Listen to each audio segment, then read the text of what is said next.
Hoje é o Dia Mundial de Combate ao Câncer e agora há pouco o INCA, que é o Instituto Nacional que monitora o câncer no Brasil, chegou a números de estimativa da doença que são bastante preocupantes.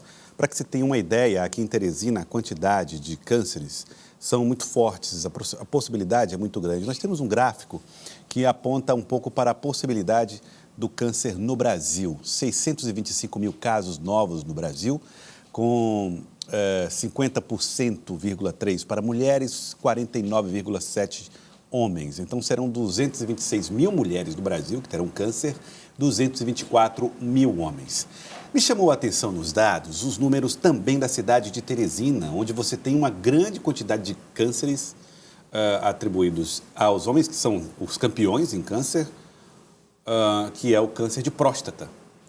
Mais de 1.000 casos de homens devem ter câncer de próstata na cidade de Teresina. Eu estou ao lado do Dr. Sabas, ele que é oncologista e mastologista, e vai conversar conosco a respeito, primeiro, dessas projeções.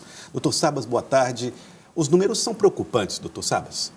Boa tarde. São preocupantes. No Brasil, em mais de 500 cidades brasileiras, o câncer já é a principal causa de morte. Então, já superou a doença cardiovascular, que era a principal causa.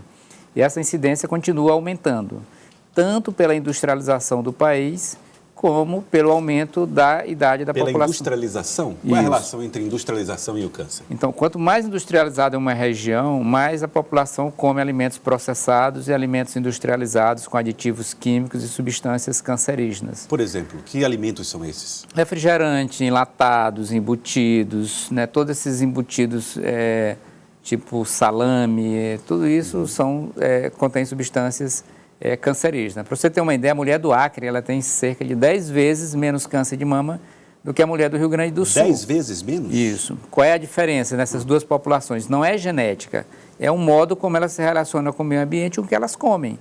Então, a alimentação está estritamente relacionada ao aumento do risco de câncer no mundo todo. Então, como é que a gente pode reverter isso, mudar o destino em relação a essas doenças? Então, essa mudança de comportamento ela é necessária, porque as estimativas da Organização Mundial de Saúde é que o câncer se tornará a principal causa de morte no mundo todo. Então, o que é que você pode fazer para diminuir esse risco?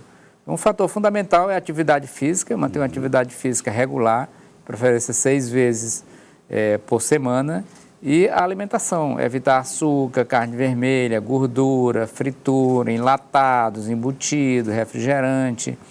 Todos esses alimentos são alimentos que vão aumentar o peso, aumenta a sua instabilidade genética, que na verdade a nossa célula tem o DNA e tem em torno desse DNA umas alterações químicas que são chamadas alterações epigenéticas, que são causadas por essas situações, fumar, infecção por vírus e alimentação, exposição solar excessiva. Então, todos esses fatores de risco, eles alteram essa epigenética e fazem com que o DNA se torne instável, fazendo com que essas nossas células comecem a se dividir de forma desordenada, formando um tumor. Agora, doutor Sabas, também há de se convir que muitos dos casos de câncer acabam não tendo uma explicação. Muita gente, às vezes, tem bons hábitos e tal, e de repente aparece com doença. Por que isso acontece? Então, no nosso DNA, nós temos 3 bilhões de pares de base no nosso DNA, e você nasce já com uma carga genética com predisposição maior ou menor. Dentro da nossa célula também existem genes que são responsáveis por corrigir os defeitos. Então, quando você tem defeito nesses genes, que são responsáveis pela correção que podem ser levados por esses fatores externos, aí aumenta o seu risco. E quanto mais mutação você tiver no seu material genético, maior esse risco. Então, cada pessoa tem uma mutação genética. Por isso que em determinadas famílias nós temos uma incidência alta, em outras famílias nós temos uma incidência baixa. Nessa família que tem uma incidência alta, você vai ter o quê? Alterações genéticas mais importantes. Inclusive, existem os cânceres hereditários, que são em torno de 10% dos casos. As pessoas conseguem se prevenir também em relação aos hereditários? Sim, hoje nós sabemos, é muito patente isso na literatura, mesmo quem tem câncer hereditário, que recebe aquela mutação do pai. Por exemplo, uma mulher que tem câncer de mama, que tem um gene chamado BRCA, que esse risco pode chegar a 60% a 70% dela ter um câncer de mama. Certo. Enquanto que na população geral que não tem essa mutação, esse risco é de 10%. Se ela fizer uma atividade física regular, manter uma atividade física né, uma atividade física com alimentação adequada, esse risco diminui na ordem de 30%. Mesmo, Entendi. ou seja, essa epigenética é capaz de estabilizar o seu DNA e evitar que ela venha... Então, manter bons hábitos em qualquer cenário vai ser positivo, né? Com certeza. Independente de predisposições. Vai diminuir câncer, pressão alta, diabetes, obesidade, ou seja, todas as doenças que mais matam, a prevenção é a mesma. Agora, falando sobre Teresina, os números do INCA, que foram divulgados agora há pouco, às 10h30 da manhã, aproximadamente 11 horas da manhã, falam a respeito da estimativa de que em 2020, 1.370 homens tenham câncer de próstata. O senhor acredita que essa estimativa, ela se confirma, ou ela vai ser ultrapassada, ou vai ficar abaixo disso? Geralmente, os dados do INCA, eles mesmos já calculam esses dados que eles são subestimados, né? O que a gente tem visto dos anos anteriores é que os casos reais são um pouquinho maior, em torno de 5%, 10% maior do que o estimado pelo INCA. Então, deve ser um pouquinho maior essa incidência. Mais do que 1.300 homens. Provavelmente. Isso é o que a gente tem visto nos anos anteriores, né? Esse crescente em termos de incidência de câncer, não só de próstata, mas de intestino, de mama. Eu achei alto para Teresina. Não, mas é isso mesmo. Mas é isso mesmo? Eu achei um número que me surpreendeu. Mas está aí. Só em Teresina, hein, minha gente? 1.370. No Brasil são quase 70 mil novos casos. Só de câncer de próstata. Só de próstata. Impressionante. Então, No caso aqui das mulheres, 590 casos de câncer de mama. Veja que o segundo caso de maior incidência é o câncer de mama. E é menos da metade da quantidade de homens que terão câncer de próstata. Sim. Na mulher, o primeiro é mama, segundo de câncer do intestino, que é cólon e reto, e o terceiro, câncer do colo do útero. Então, são esperados em torno desses 600 casos aqui no Piauí, que é uma incidência um pouco menor do que na região sudeste. A região sudeste, a incidência de câncer é muito maior. E durante muitos anos... Isso o senhor fala, né, proporcionalmente? Proporcionalmente. Ou seja, quando você fala proporcionalmente das duas populações, a incidência lá não é pela quantidade, mas proporcionalmente por 100 mil mulheres, a incidência aqui é menor no Piauí. Entendi. Exatamente por ser menos industrializado. À medida que nós formos melhorando na nossa industrialização, a incidência do câncer de mama também vai aumentar aqui, como aconteceu em todas as regiões do mundo. No Canadá, por exemplo, a principal causa de morte em todas as cidades lá já é o câncer. Aqui no Brasil, em torno de 500 cidades. Então, quanto mais industrializado, mais câncer. Engraçado, olha, curioso, na verdade, não é engraçado. Mas nos homens, o câncer de próstata, segundo o INCA, vai ser 1.370 casos em Teresina. E de câncer de pulmão, que é o segundo mais frequente nos homens, serão 190 casos só. Ou seja, é muito pouco, né, perto da quantidade que é o outro tipo de câncer mais comum, que é o do câncer de próstata. Mesmo assim, considero alto, inclusive nas mulheres é quase igual, 130 casos. Sim. O progresso também traz a dificuldade na eliminação do câncer de pulmão, por exemplo?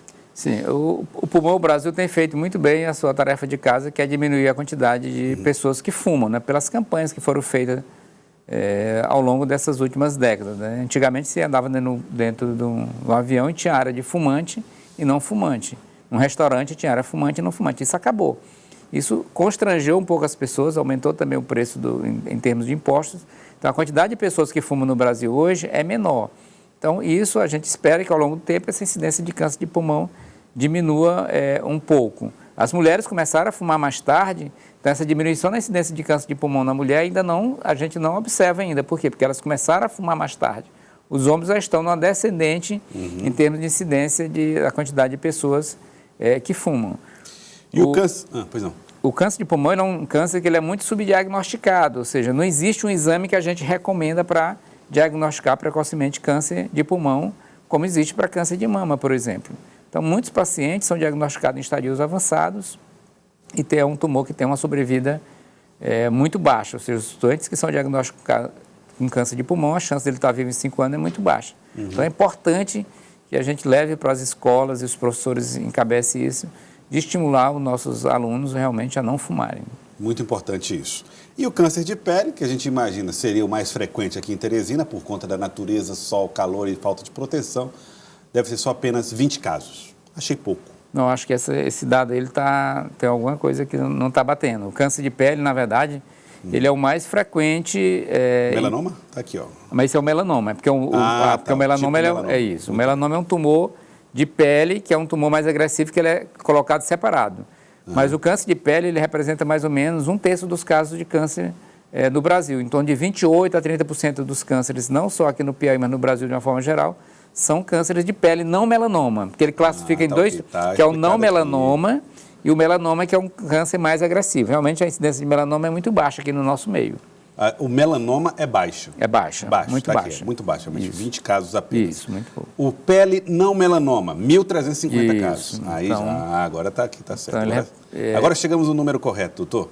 Sim. É isso aí, então é isso. Então são muitos casos também de câncer de pele que não é melanoma, ou seja, não é maligno. Isso, o melanoma ele é mais frequente em populações com olho claro e pele clara, que não é o perfil da nossa população. Então ele é muito mais frequente no Rio Grande do Sul, né, porque tem uma população com a pele mais clara e com olho claro. Já o câncer de pele, ele é prevalente no Brasil todo, cerca de 28% a 30% dos cânceres são câncer de pele. E aí, mais uma vez, é importante que você não se exponha excessivamente ao sol, principalmente levando a queimaduras.